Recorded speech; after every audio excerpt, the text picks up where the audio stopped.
Diarrhoea यानी दस्त कई कारणों से हो सकता है और किस कारण से हुआ है उसके आधार पे, कितनी सीवियरिटी का है उसके आधार पे डॉक्टर आपको अलग-अलग तरह की दवाइयाँ प्रिस्क्राइब कर सकते हैं, जिनकी सामान्य जानकारी आपको हम इस वीडियो में देने वाले हैं।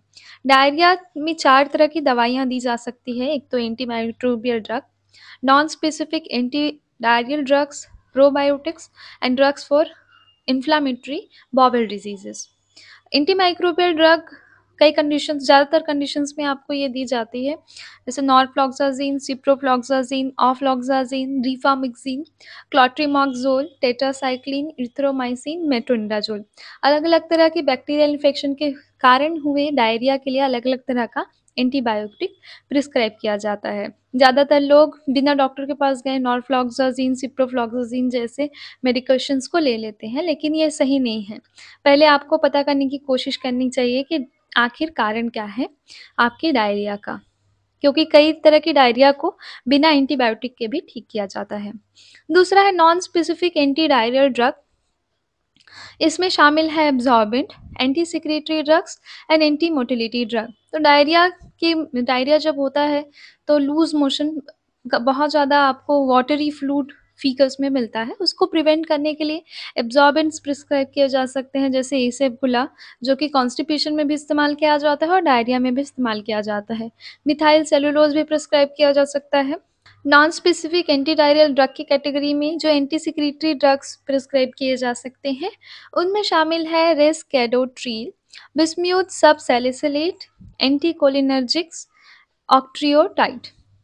एंटी मोटिलिटी ड्रग्स अक्सर जब डायरिया होता है, दस्त की समस्या होती है, तो गैस्ट्रोइंटेस्टाइनल मोटिलिटी बढ़ जाती है, जिसको कम करने के लिए भी दवाइयाँ प्रिस्क्राइब की जा सकती है, जैसे codeine, diphenoxylate, loperamide.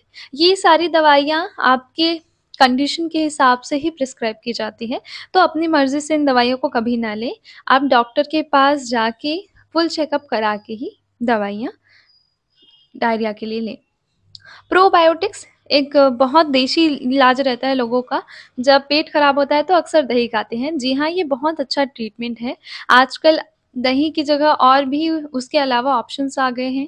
Probiotics good bacteria होते हैं जो आपके गट में हुए इम्बैलेंस को बैक्टीरिया का जो इम्बैलेंस हुआ है उसको ठीक करने की कोशिश करते हैं, जिससे लूज मोशन ठीक हो सकता है, डायरिया ठीक हो सकता है।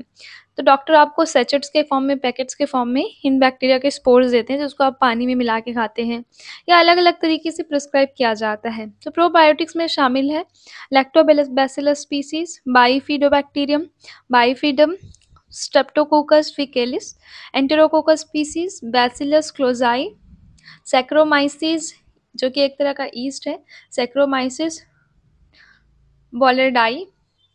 ये सारी स्पीसीज़ के गुड बैक्टीरियाज़ प्रिस्क्राइब किए जा सकते हैं, इनमें से कोई एक डिपेंड करता है, या सबसे अच्छा ट्रेडिशनल इलाज है दही, जिसमें लैक्टोबैसिलस होता है, जो कि आपके स्टमक के लिए, आपके इंटेस्टाइन के लिए गुड बैक्टीरिया है।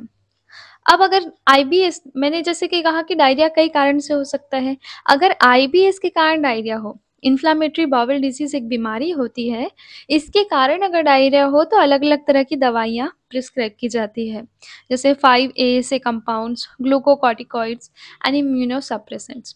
5-ASA कंपाउंड्स में शामिल है सल्फासैलाजिन, मेसैलाजिन, बालसैलाजिन, बालसैलाज़ाइड, ऑलसैलाज़िन। ग्लूकोकॉर्टिकॉइड्स में शामिल है प्रेडनिसोलोन, हाइड्रोकॉर्टिसोन जो कि एनिमा के फॉर्म में दिया जाता है, यानी रेक्टल रूट से। इम्यूनोसप्रेसेंट्स में शामिल है azathioprine, methotrexate, cyclosporine, TNF alpha inhibitor, infliximab.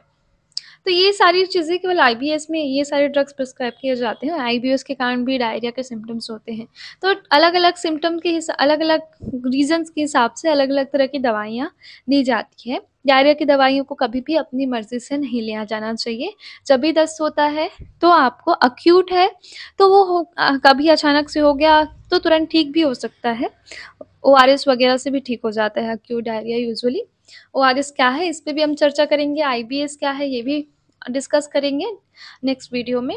लेकिन इस चीज़ को सावधानी रखिए कि डायरिया एक डेंजरस प्रॉब्लम हो सकती है अगर सीवियर हो जाए तो। तो कभी भी आपको डायरिया की कंडीशन में, दस्त की कंडीशन में लापरवाही नहीं बरतनी चाहिए, ध्यान रखना चाहिए। Okay, thank you so much. Stay healthy, stay safe, have a good day.